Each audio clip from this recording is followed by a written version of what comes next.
Vamos abrir em Colossenses, capítulo 2, verso 16. Diz assim a palavra de Deus, Colossenses, capítulo 2, verso 16. Ninguém vos julgue por causa de comida e bebida, ou dia de festa, ou lua nova, ou sábados. Porque tudo isso tem sido soma das coisas que haviam de vir, porém o corpo é de Cristo. Ninguém se faça árbitro contra vós outros, pretextando humildade e o culto dos anjos, baseando-se em visões, enfatuado, sem motivo algum, na sua mente carnal, e não retendo a cabeça, da qual todo o corpo, suprido e bem vinculado por suas juntas e ligamentos, cresce o crescimento que procede de Deus. Amém? Vamos orar. Senhor, em nome de Jesus, nos colocamos diante de Ti e pedimos que o Senhor venha falar conosco. Esse assunto tão importante que vamos tratar, dependendo da iluminação do Espírito, do poder do mesmo Espírito que trouxe Jesus dos mortos. E Deus, que a palavra venha a tocar em nossos corações, que nós possamos entender e que possamos absorver mais ainda do Evangelho que nos fez livres em Cristo, e não nos deixemos de novo escravizar por doutrinas de homens, tentando manipular as ovelhas tuas, Jesus.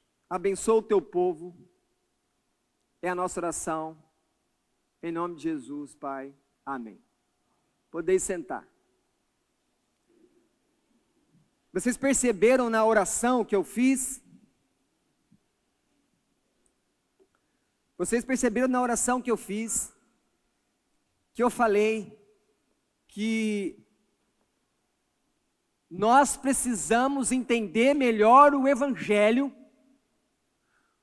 para que não sejamos massa de manobra na mão de líderes, que levam o nome de Deus, mas não amam a cruz de Jesus.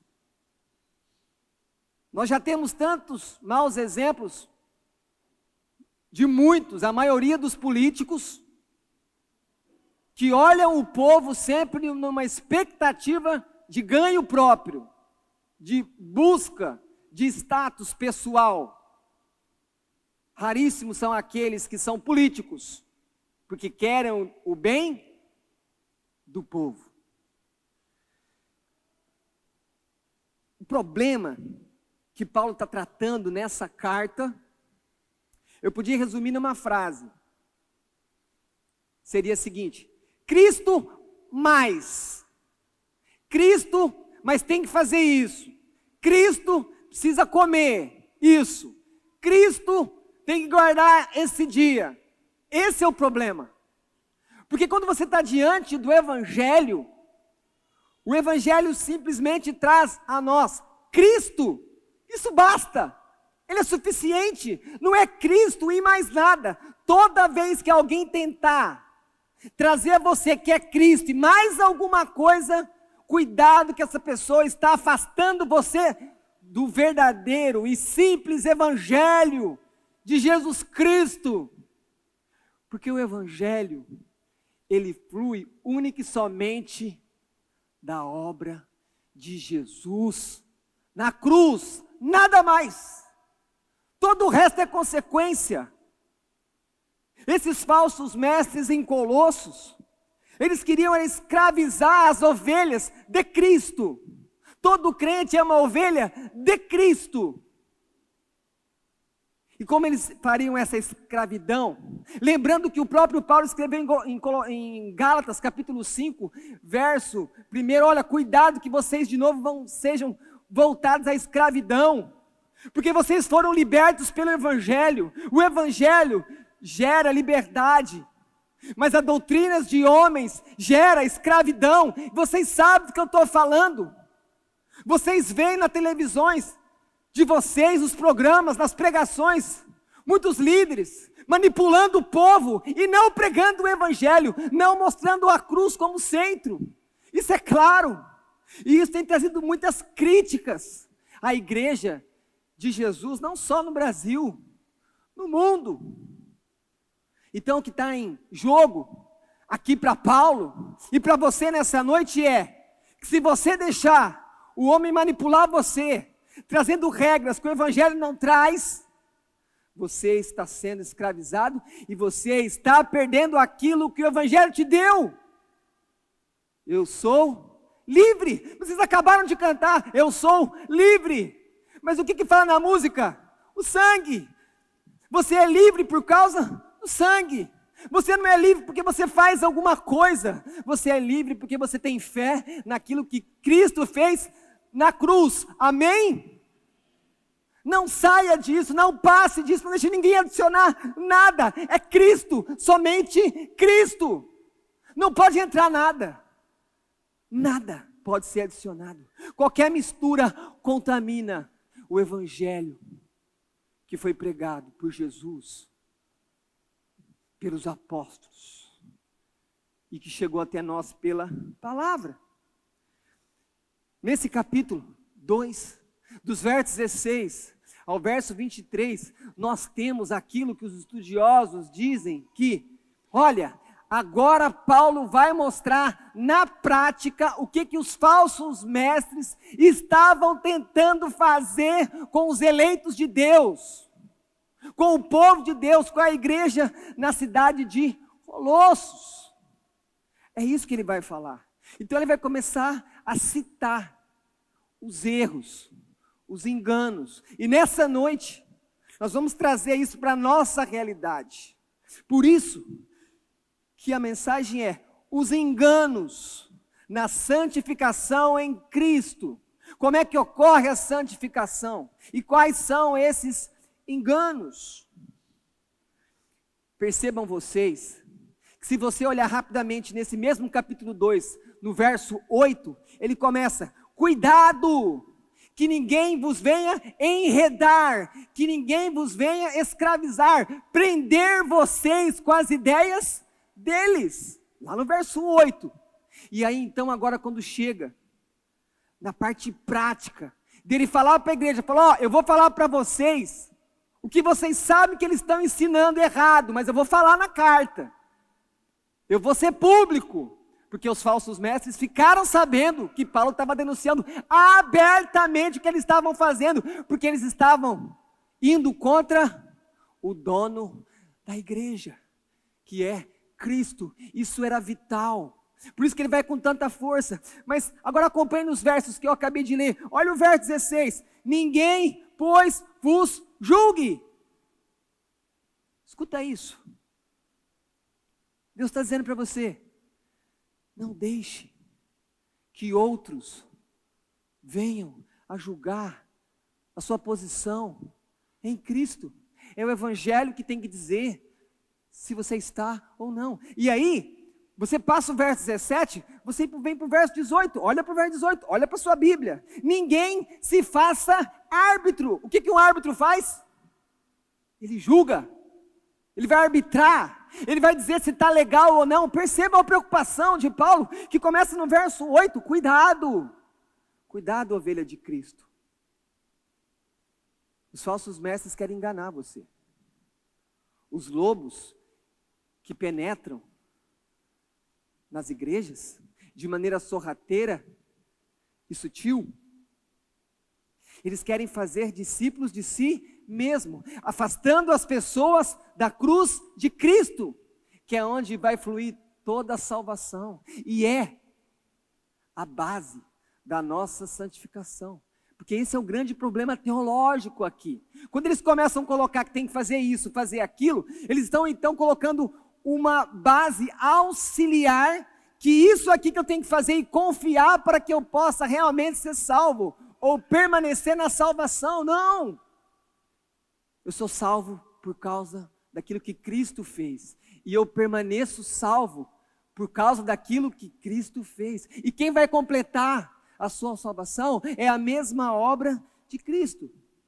E eu quero então nessa noite falar de dois inimigos do evangelho. E é interessante que eles não são inimigos de fora da igreja, Eles são inimigos que estão dentro das quatro paredes da igreja. Eles são sutis. Eu também posso chamar eles de enganos. Enganos que acontecem no nosso meio. Por isso que Paulo tem que combater eles de maneira forte, porque eles estão tentando tirar a centralidade de Cristo na vida da igreja. Quem salva? Cristo. Quem santifica as ovelhas? Cristo. A gente precisa entender isso. Nós, em primeiro lugar, não somos santificados ou não somos santos, e a maioria de vocês tem dificuldade de ouvir isso, quando fala que vocês são santos.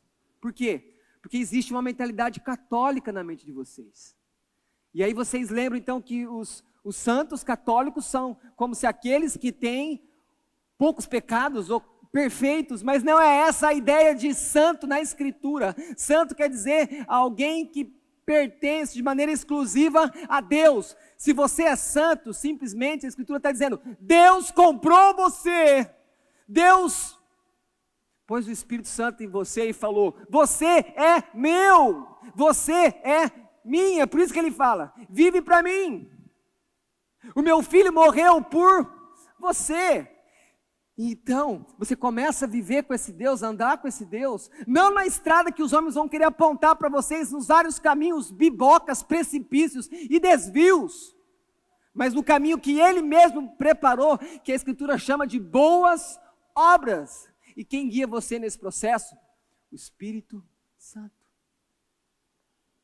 E Jesus falou que o Espírito viria para falar dEle, para habitar em nós e nos conduzir conforme a vontade de Deus, não a vontade dos homens.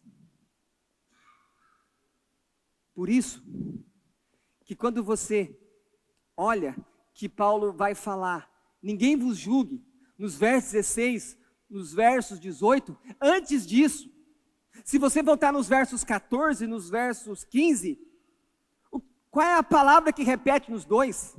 Como é que esses dois versos terminam, na maioria das versões de vocês? No verso 14, removeu inteiramente, encravando na cruz. O verso 15, triunfando deles na cruz. Percebam isso? Paulo, então, só vai falar para os colossenses, não deixe ninguém julgar vocês 2 vezes, depois que ele mostrou, não deixe eles julgarem vocês, porque vocês já foram julgados na cruz de Jesus, Ele já pagou o preço do pecado de vocês, Ele já morreu por vocês. Então não entre nesse falso ensino, nessa heresia, que é que se você não fizer aquilo que aquele irmão mais velho falou, se você não agir assim como aquele líder da igreja falou, você pode perder a salvação. Não! A salvação é monopólio de Deus. E todos aqueles que estão em Cristo são salvos. Amém, igreja? Falsos mestres estavam numa tentativa de desviar as ovelhas de Jesus da base da santificação. Não é difícil desviar uma ovelha de Jesus da base da santificação dela, que é Cristo. Como se faz isso? A pessoa começa a falar, você precisa ter essa experiência aqui com Deus para você crescer. Você precisa fazer isso aqui. E era isso que estava acontecendo aqui. Por isso que os falsos mestres vão falar no verso 16, falam assim, olha, vocês não podem comer isso, vocês têm que beber aquilo. Falam, vocês estão guardando o sábado? Tem um dia especial aqui, vocês não estão vivendo conforme Ele. Olha lá, vocês já têm Cristo, ótimo. Mas se vocês não tiverem aquilo que nós estamos falando, vocês não vão completar a salvação. Era isso que estava acontecendo aqui na igreja. A pergunta é, isso acontece hoje? Será que existem ovelhas de Cristo que estão sendo manipuladas, enganadas, feitas confiar em algo mais além de Cristo? Fala, não, pastor, eu só venho nessa igreja. Mas você assiste pregação no YouTube? Eu não sei quem você assiste. Eu só sei que você assiste. E eu não posso falar assim para você, não assista. Porque isso também poderia ser uma forma de regra do homem. Eu poderia me tornar, então, um legalista. Se você assistir, você vai ter problema com Deus. Mas eu tenho que dizer para você o seguinte. Às vezes, você não vai ter condições de analisar toda a comida que você está comendo. E na hora que você comer comida estragada, isso vai ter um efeito na sua vida. E aí você sabe aonde que você vai procurar ajuda quando vier um estrago na sua vida espiritual? Porque o pregador do YouTube não vai poder atender você. Você não tem o WhatsApp dele. E provavelmente você está muito longe dele. Percebe isso? Você percebe então por onde vem muitas condutas estranhas? Visões, experiências. Faça isso, não faça aquilo. Se você fizer essas 3 coisas, sua vida vai mudar. Mas não está escrito isso no Evangelho. Paulo não escreveu isso. Pedro não disse isso. João nunca pensou nisso. Como existem pessoas que querem dominar a sua mente, querem afastar você do Evangelho de Cristo. Os 2 enganos inimigos que eu quero falar essa noite é o legalismo e o misticismo. E nós vamos falar sobre isso. A partir do verso 16, então, você precisa começar a pensar. Eu não posso deixar que o legalismo de alguém julgue a minha vida. Eu não posso deixar que alguém venha interferir no meu relacionamento pessoal, direto, pelo Espírito Santo com Jesus. Eu não posso deixar que alguém venha querer adicionar regras, mandamentos sobre o Evangelho, porque o Evangelho não é isso. Regras e mandamentos é aquilo que Deus deu para o povo no Antigo Testamento por meio de Moisés. E eles todos falharam, porque nunca conseguiram cumprir os mandamentos. E você também vai falhar. Por isso que a única saída para você em relação à sua falta de competência para obedecer a Deus, é ter alguém que obedece no seu lugar, Cristo Jesus. Creia que Ele obedeceu por você, e quando você crê nele, a justiça dele é colocada sobre você. Você passa a ser justo diante de Deus, e aí você vai andar uma nova vida, que primeiro Ele mudou dentro de você. Porque também preciso advertir que tem muitos que mudaram apenas de maneira superficial.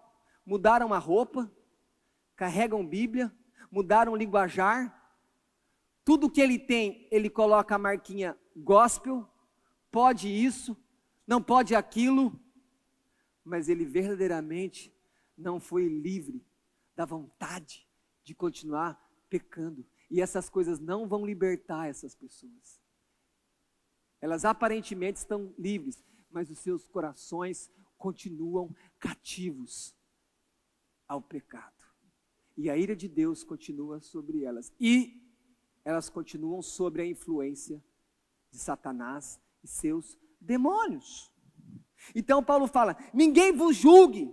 Paulo está dizendo, não deixe esses homens vir com um juízo, uma palavra para vocês que vai escravizar, porque eles vão falar contra o Evangelho, que Epáfras, que é o pastor de vocês, está pregando. É uma tentativa então, de fazer um programa espiritual, falar, você tem que viver assim, assim, assim, assim. Não, a gente não precisa de um programa, nós temos Cristo. Agora a Escritura diz como é que eu tenho que viver. E a gente vai aprendendo isso nas pregações, nos estudos, na leitura. Não acha que vai ter um programa específico para você, não. Existe uma palavra que é para todos, e o Espírito Santo vai aplicar em cada um de nós de maneira específica.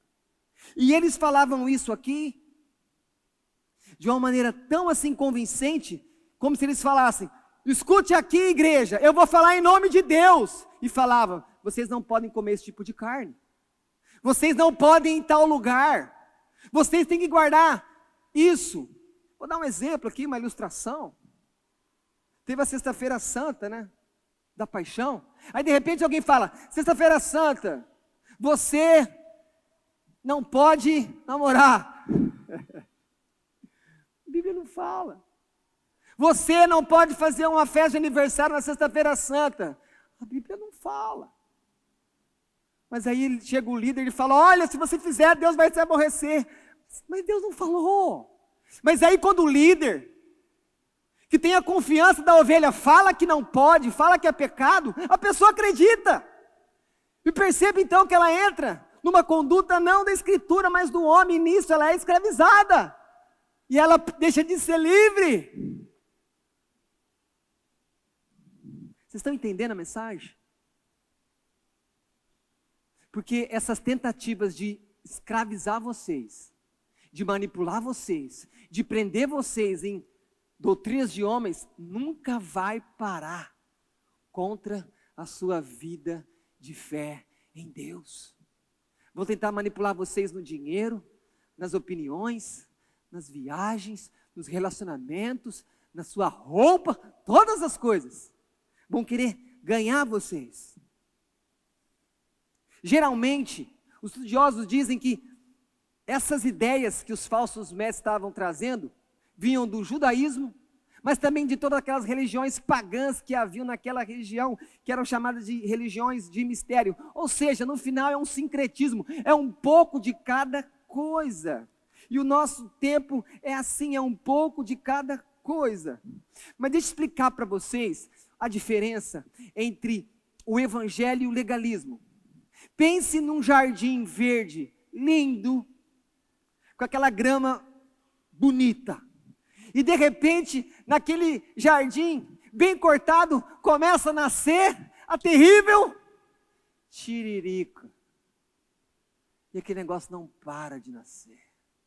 E nem o veneno mata aquela tiririca. E não adianta o que você faça, a tiririca vai continuar nascendo no meio daquela grama, daquele jardim que você tanto cuida, que você tanto ama.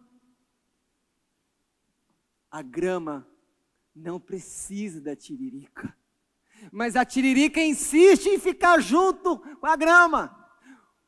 A grama é o evangelho. Ele é bonito por si só. A tiririca é o legalismo, que sempre vai estar lá, que você tem que sempre estar arrancando. Mas lembre-se, você não vai parar nunca de arrancar, porque vai nascer de novo e vai ficar ali, atormentando você. O legalismo e a tiririca têm a mesma classificação. São intrusos. Não deveriam estar ali, enfeiando o gramado, e o outro atrapalhando a compreensão do evangelho. Portanto, se alguém que cuida bem do seu gramado, do seu jardim, tem que tirar a tiririca e deixar a grama, muito mais você, que nasceu de novo e é de Cristo, não pode deixar o legalismo tomar conta do evangelho, que é a única verdade que liberta, que dá vida. Uma palavra aos pais. É muito fácil os pais serem legalistas. Pais, os nossos filhos não serão aceitos por Deus se eles cumprirem todas as regras que nós colocarmos para eles. Porque a gente fala assim para os filhos: filho, você precisa ir na igreja. Filho, você tem que orar. Filho, você tem que ler a Bíblia. Filho, você só pode assistir filme e desenho gospel. Filho, você precisa fazer o que os crentes fazem. Isso salva? Não. Por isso que a principal palavra de um pai para o seu filho é: filho, você precisa de Jesus. Filho, você precisa aprender a amar Jesus. Filho, você precisa buscar Ele nas suas dificuldades, porque você não vai jamais conseguir obedecer Ele com as suas forças, porque o seu coração é mau. Falaram que você era um anjinho, mentiram para você, você não é um anjinho. Você foi criado por Deus, mas por causa de Adão, o mal está dentro de você. Entende isso? Legalismo, paternal, maternal, achando que se o filho cumprir as regras, eles estarão tranquilos. Mas aí quando eles crescem, o que acontece?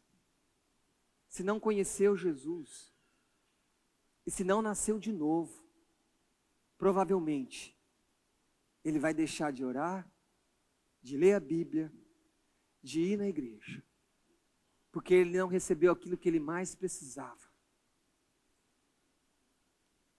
Jesus, porque só Jesus muda o coração. Só Ele faz pecadores amarem a Deus. Só Jesus nos converte. O homem não pode ser convertido por outro homem ou por regras, prescrições humanas. Mas nós achamos que podemos converter nossos filhos. Toda vez que tentam transformar o evangelho num conjunto de regras e prescrições, neste ponto o evangelho está sendo atacado. Deixe-me falar 3 coisas do legalismo, para que eu e você possamos olhar para nós mesmos e nos julgarmos. Será que eu estou sendo legalista? Quando você ouve essa pergunta, será que eu estou sendo legalista? É a mesma coisa se você tiver um jardim com grama bonita, e eu perguntar para você, será que no seu jardim bonito de grama verde tem tiririca? Você vai responder, tem, pastor. Então ninguém está isento de ser um legalista em algumas áreas, mesmo sendo alguém que nasceu de novo. Mas algumas coisas que a gente percebe no legalista. Por que ele faz as coisas? Ele faz as coisas para Deus, e quando ele faz, ele olha para aquele que não faz e fala, tá vendo? Eu faço, ele não faz. E aqui você já entende o legalista. Ele faz, não porque ele é grato a Deus pela salvação, ou por amor, mas ele faz porque ele quer receber mais graça, mais favor, e ele faz muitas vezes com medo de perder o que já ganhou, porque ele acha que se ele não fizer, ele perde, então ele tem que continuar fazendo. Percebam, ele está adicionando algo na obra de Cristo, mas ele não percebe, e aí ele se compara, mas pastor, eu estou fazendo aqui, o outro não faz. O legalista, ele geralmente, ele vai comparar, só que ele só compara quando ele se julga mais do que aquele que ele compara, porque ele não é bobo.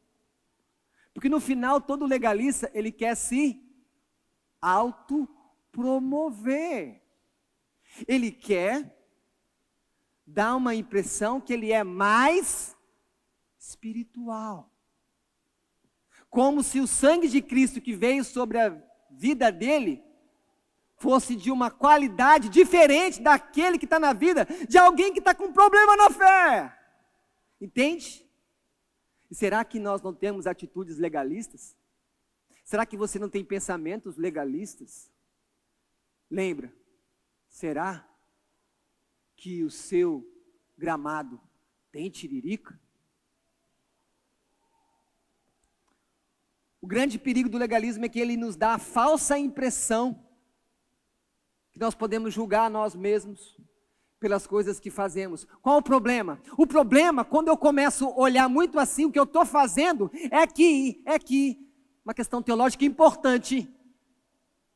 A pessoa então está olhando mais a maneira como ela anda, que é a santificação, do que aquilo que Cristo fez, que é a obra na cruz, que na verdade justificou ela, tornou ela aceitável diante de Deus, justa diante de Deus.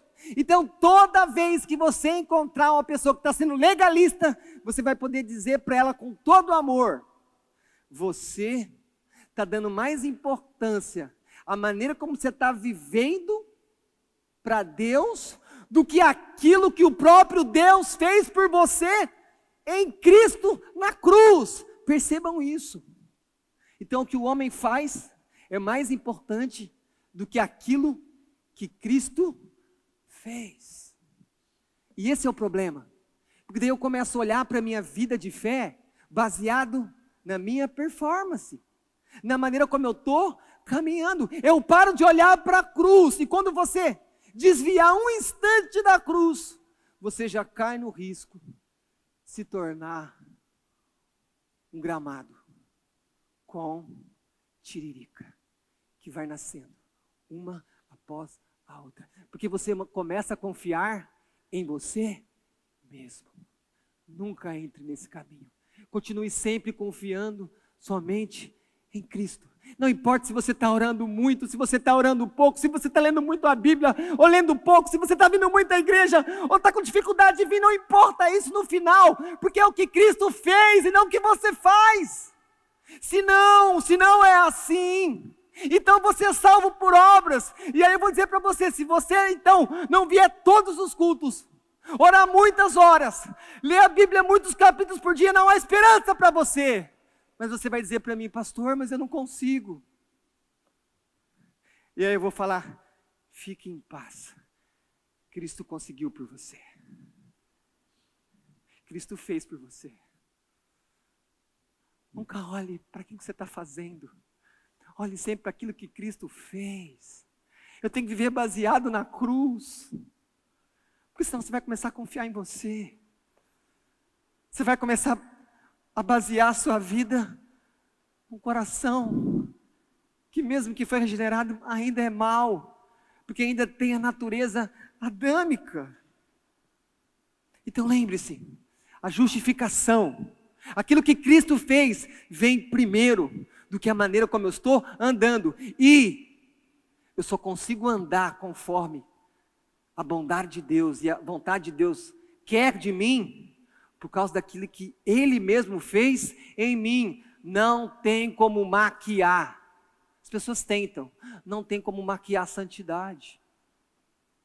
Porque se não tem o Espírito, esse tal não é de Cristo. Se não tem o Espírito, não nasceu de novo, não se converteu, não teve fé verdadeira, não teve arrependimento de obras más, e ele continua nas trevas.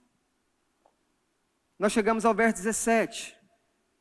E aí Paulo vai falar, olha, porque os falsos mestres, eles estão olhando para coisas que são sombras.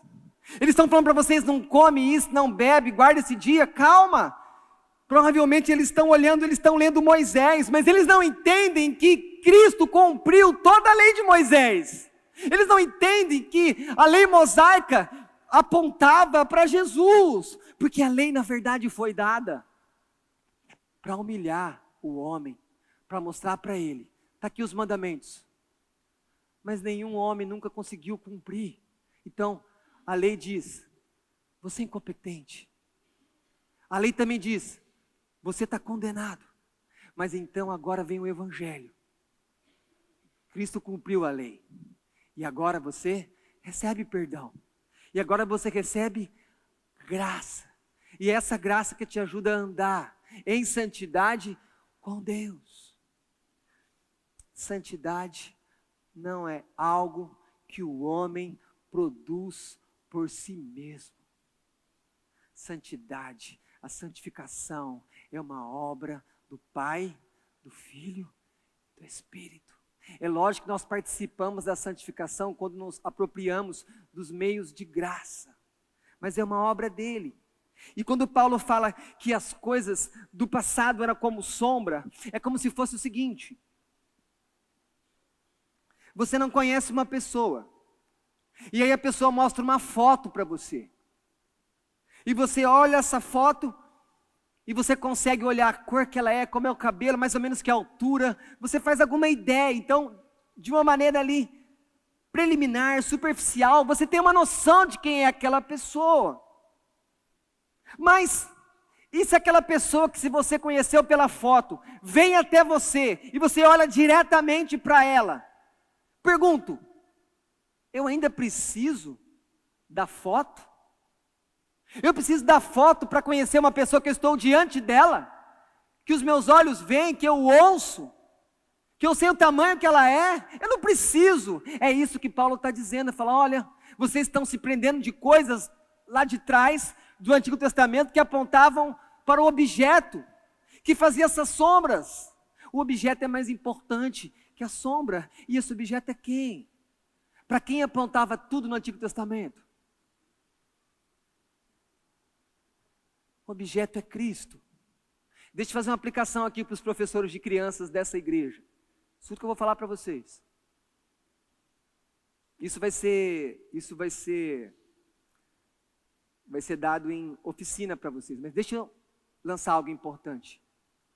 Toda lição que vem da Escritura e chega para uma criança, no final, tem que ter uma aplicação cristocêntrica. Eu sei que isso não é fácil de fazer, por isso que vai ter oficina. Mas entendam isso. De alguma maneira, sempre, de Gênesis a Apocalipse, eu tenho que entender aquela história, o que Deus está trazendo, a doutrina, mas no final, eu tenho que mostrar aonde está Cristo nessa história. Porque a Bíblia fala de quem? De Cristo, do Filho de Deus, da segunda pessoa da Trindade. Por isso que Paulo fala para eles, vocês não podem ficar presos às sombras, porque nós agora temos Cristo, Ele veio, Ele morreu. Porque se eles ficarem presos às sombras, de alguma maneira eles estão roubando a presença de Cristo no meio da igreja, a glória de Cristo. Como assim ficar com sacrifícios? Não, o nosso culto agora é em espírito e em verdade. A gente não sacrifica mais animais, a gente não guarda mais aquela dieta alimentar, porque Jesus falou que tudo, dando graças a Deus, é recebido.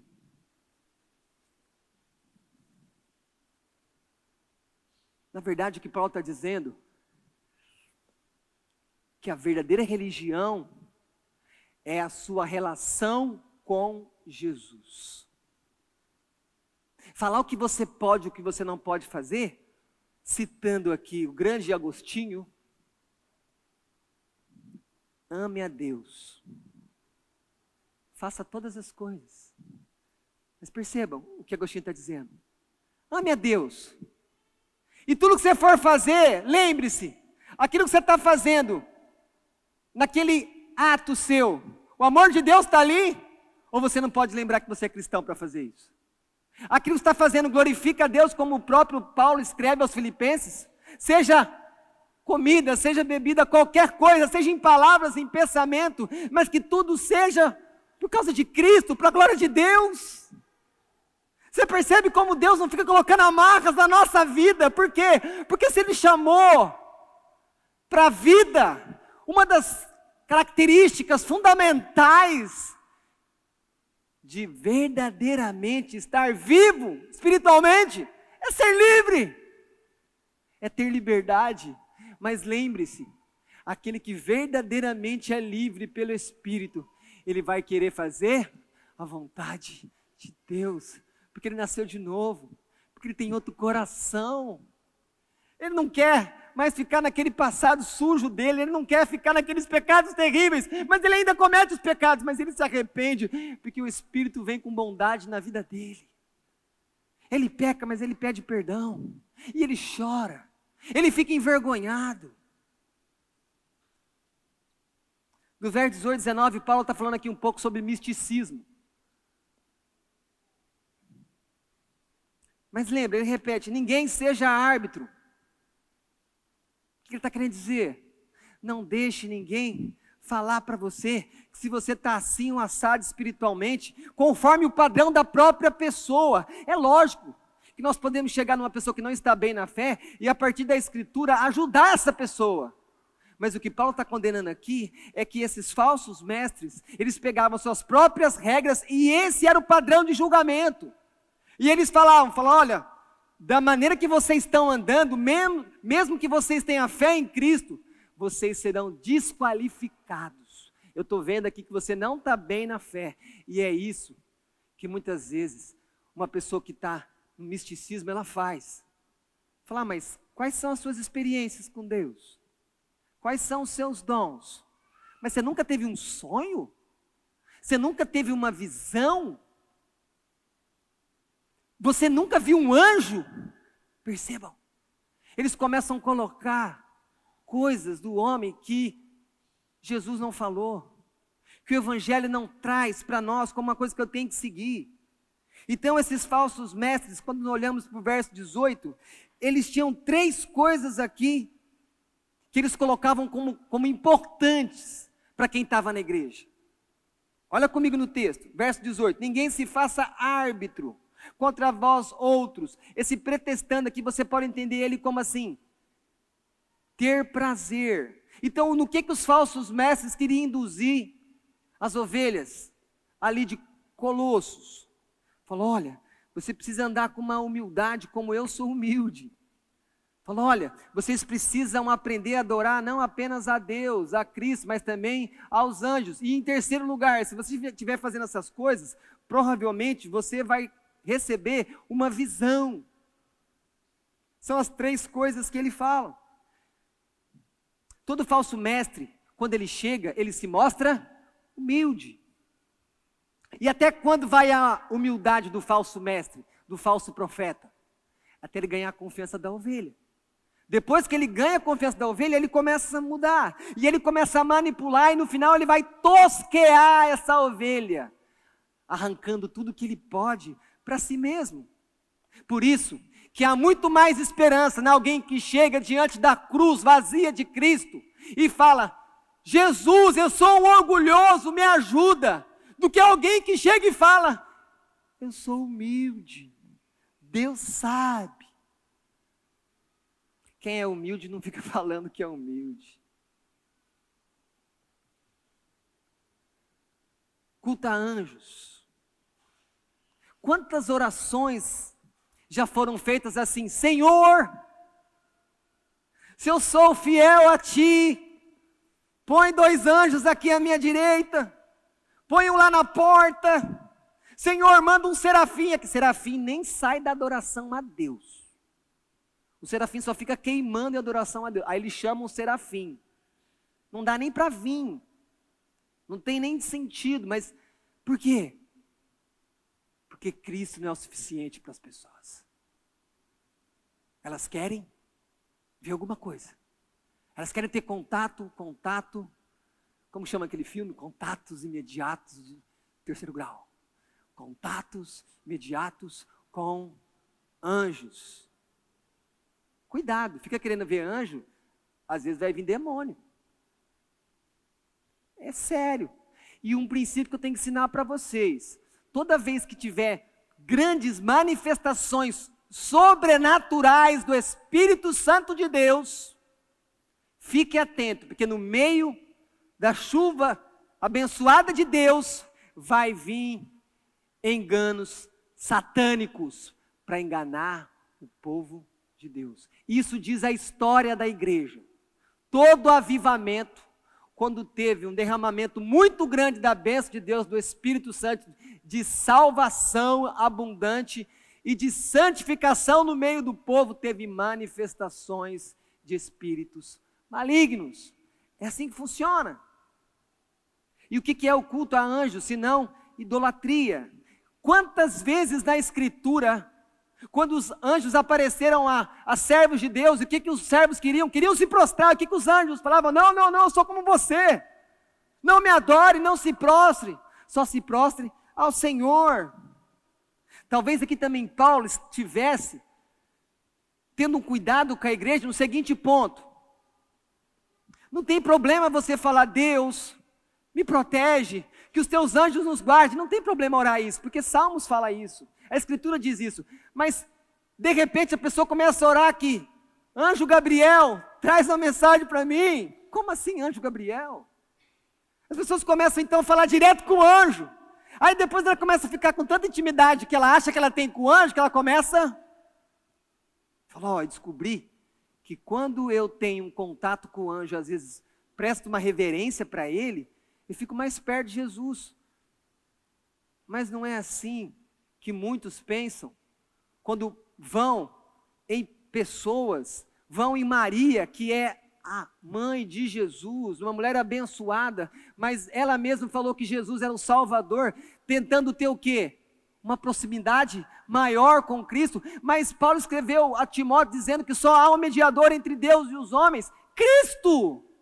Por isso que não pode ter alguém entre você e Deus, porque Jesus faz a ligação. Por isso que a oração do líder não é mais eficaz, não é mais poderosa, não é especial, porque todos estão ligados com o mesmo Deus, pela ação do mesmo Espírito. O que acontece é que Deus pode usar a oração do líder, sim, de alguma maneira trazendo uma legitimidade para ele ali, no meio daquele povo, mas a oração dele não é diferente da outra.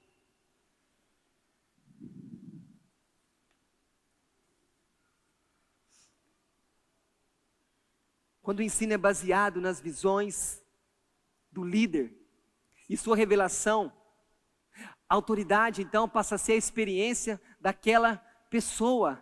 Percebam, você sai da escritura e você então começa a ouvir aquela pessoa. Escute uma coisa, toda pessoa que tiver muitas experiências sobrenaturais, eu não estou dizendo que essas experiências não acontecem, não é isso o meu ponto, mas eu estou dizendo que às vezes não acontece na medida que essas pessoas dizem que acontece. Geralmente, essa pessoa que tiver uma experiência, ela vai se colocar numa posição em relação a você superior. E aí, aquilo que aconteceu com ela, sutilmente, ela vai começar a colocar, e ela nem percebe isso, que aquilo é um caminho. Que se você fizer aquilo, você vai ter aquilo e alguma coisa vai melhorar. E aí então, percebam, a regra deixa de ser a palavra e a regra passa a ser a experiência. O que acontece com isso? Então, vai se abrir vários desvios para como nós vamos nos relacionar com Deus. Porque imagine, nós aqui, cada um tiver uma visão diferente e que os outros têm que seguir. O que vai virar? Uma confusão. Por isso que a revelação, ela veio escrita de maneira objetiva, que fala com todos e tem que ser interpretada e exposta de uma única maneira. No final, muitas vezes essas pessoas, elas querem controlar o outro.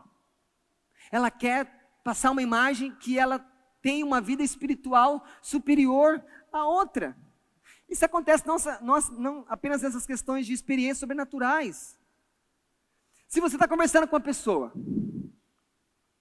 e você começa a conversar, e você vê, poxa, mas ela vem menos no culto. Ah, ela fala que não ora faz uma semana, eu estou orando todo dia. Tudo bem que é para agradecer a comida, mas eu estou orando, eu estou com Deus. Ela fala que ela não lê a Bíblia, eu estou lendo. Geralmente o seu coração vai falar assim, puxa Deus, não estou tão mal assim, percebe? A sua mente age assim e você sabe que age. Você sabe, você se conhece, você tem uma consciência. Quando você faz isso, lembre-se, então você está saindo da cruz, que é a base para tudo, e você está começando a confiar naquilo que você faz e você é melhor que o outro. Porque você faz um pouco melhor. E de onde que sai isso, segundo Paulo? Ele diz no verso 18, isso sai da nossa mente carnal. Lembre-se, olha o que Cristo falou em Mateus 16, 17. Não foi carne e sangue que te revelaram.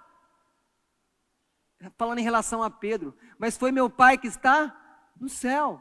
Então muitas vezes as pessoas têm alguma experiência, mas é do próprio coração dela. E elas se enganam. E então nesse misticismo há uma busca por experiências espirituais. E o foco então, percebam, começa uma oração assim, Deus, eu preciso de Ti, Senhor, eu quero ter comunhão, Senhor, me santifica. A oração muda disso para Deus, eu quero ter uma experiência com poder, Deus, eu quero ser visitado para fazer isso, fazer aquilo. Percebam, o foco deixa de ser o Senhor, e o foco passa a ser aquilo que Deus pode fazer comigo, seja para servir Ele. É o misticismo que faz isso, começa a tirar a gente da centralidade de Cristo, que temos que buscar Ele, e essas coisas podem acontecer pela vontade dEle, mas o que eu quero é Deus, comunhão com o Filho, com o Espírito. Mas no final, irmãos, o que Paulo está dizendo é, cuidado, igreja, esses falsos mestres, eles falam dessas visões com orgulho, inchados espiritualmente, mas na verdade eles querem influenciar vocês, eles querem controlar vocês. Não façam isso, fiquem com o Evangelho de Cristo. Mas pastor, essas coisas não acontecem mais. Então pensa comigo nesse perfil. A pessoa vive a semana inteira na vida dela. E ela experimenta todas as coisas boas da vida. Ela vive os prazeres do mundo. Durante a semana, em alguma revista, em algum site, ela procura ali uma hora ou outra uma orientação astrológica. O que a Lua está falando? O que o planeta? O que eu faço hoje? Não, hoje não faz negócio. Fala, então hoje eu não posso fazer negócio. Agora vocês acham que é só com astrologia que faz isso? O líder religioso fala para a pessoa quando ela pode, quando ela não pode fazer as coisas. Isso não é uma manipulação? E como que é essa pessoa que eu estou dizendo? Aí chega sexta-feira, ela vai fazer um trabalho. Vocês entenderam o que eu estou querendo dizer com trabalho? Não é trabalhar, não, é um trabalho. Quando ela vai fazer um trabalho, não, eu estou fazendo um trabalho lá naquele lugar lá, porque eu estou buscando santidade. Ninguém faz trabalho para isso. A pessoa faz trabalho para receber alguma coisa, não é isso? Mas aí chega domingo de manhã. Chega domingo de manhã, ela saiu no sábado, ok. Chega domingo de manhã e fala, não, hoje eu vou na missa. Ela vai na missa, ela faz tudo que está ali na liturgia, recebe a bênção no final, participa da Eucaristia, ok. Mas às vezes ela não tem convicção se ali é um lugar certo ou não. Aí chega a noite, você fala, não, à noite eu conheço uma igreja que tem um louvor abençoado, que eu chego lá carregado, eu chego lá mal, porque a semana inteira cheio de pecado. Aí quando eu escuto aquele louvor, minha consciência é livre. E aquela carga de culpa, de pecado, é como uma fumaça que vai embora. E aquilo é tão bom, porque amanhã é segunda e eu tenho que começar tudo de novo. E geralmente essa pessoa que vive nesse estilo de vida, ela tem mais medo do diabo do que medo de Deus. E vocês sabem que é verdade. Como é que vive assim, pastor? Como é que vive assim? Essa é a nossa sociedade, irmãos. As pessoas buscam em todos os lugares os favores, porque elas não têm Cristo. Então elas são sincréticas. E explico a palavra, sincréticas. Eu quero um self-service espiritual. Eu quero um pouquinho de cada lugar.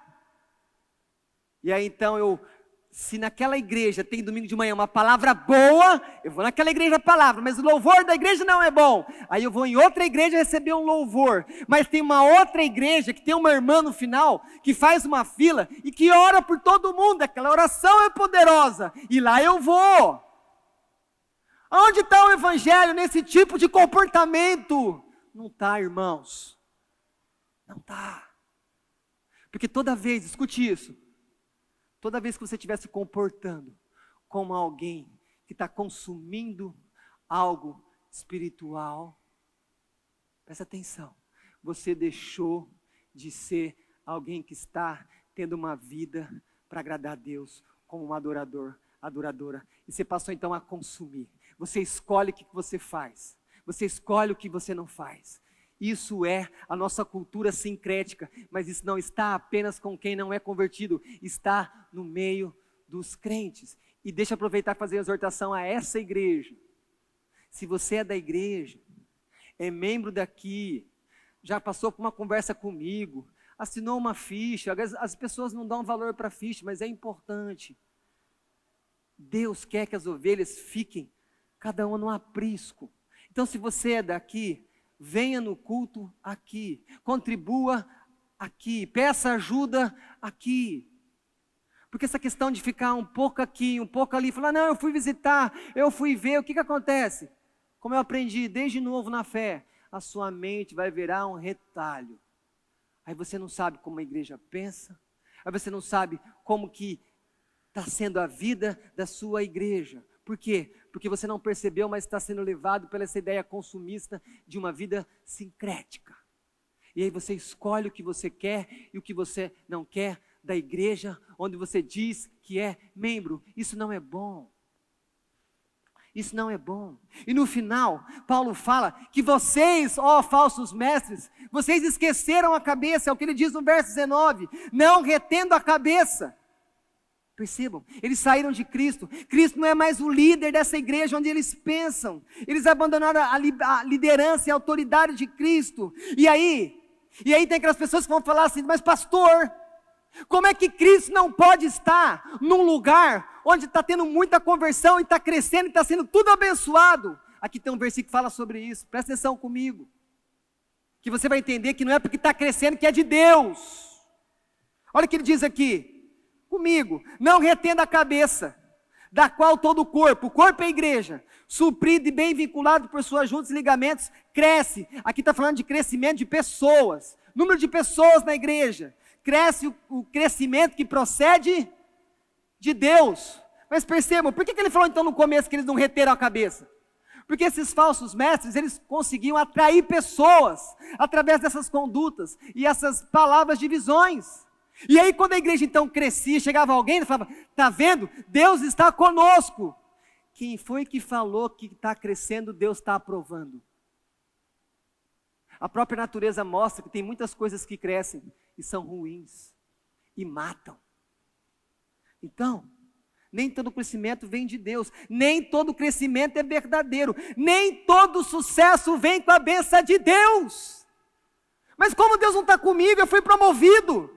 Tudo bem, eu tive que mentir, eu tive que passar o cara para trás, mas